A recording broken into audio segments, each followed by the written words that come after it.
Types of sentence, বাক্যের প্রকারভেদ। বাক্যে সেন্টেন্স দু রকমের হয়, একটা হচ্ছে অ্যাকর্ডিং টু স্ট্রাকচার, গঠন অনুযায়ী, আর একটা হচ্ছে according to sense or meaning, ভাব বা অর্থ অনুযায়ী।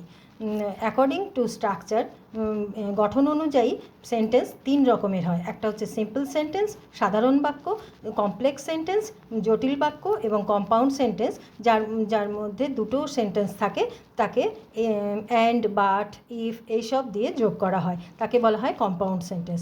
According to sense or meaning, ভাব বা অর্থ অনুযায়ী বাক্যকে 6 ভাগে ভাগ করা যায়। একটা হচ্ছে পজিটিভ অর অ্যাফার্মেটিভ সেন্টেন্স।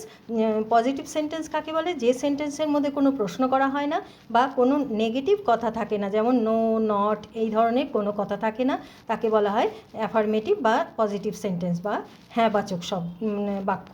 আর 2 নম্বর হচ্ছে নেগেটিভ সেন্টেন্স বা নাবাচক বাক্য। 3 নাম্বার হচ্ছে ইন্টারোগেটিভ সেন্টেন্স, প্রশ্নবোচক বাক্য যার মধ্যে কোনো প্রশ্ন করা হয়।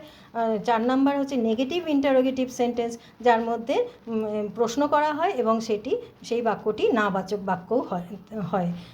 5 নাম্বার হচ্ছে ইম্পারেটিভ সেন্টেন্স, যার মধ্যে যে সেন্টেন্সের মধ্যে আদেশ, অনুরোধ এগুলো করা হয়, তাকে বলা হয় ইম্পারেটিভ সেন্টেন্স। আর নাম্বার 6 হচ্ছে এক্সক্লামেটরি সেন্টেন্স, যেমন আবেগসূচক বা বিস্ময়সূচক বাক্যকে বলা হয় এক্সক্লামেটরি সেন্টেন্স।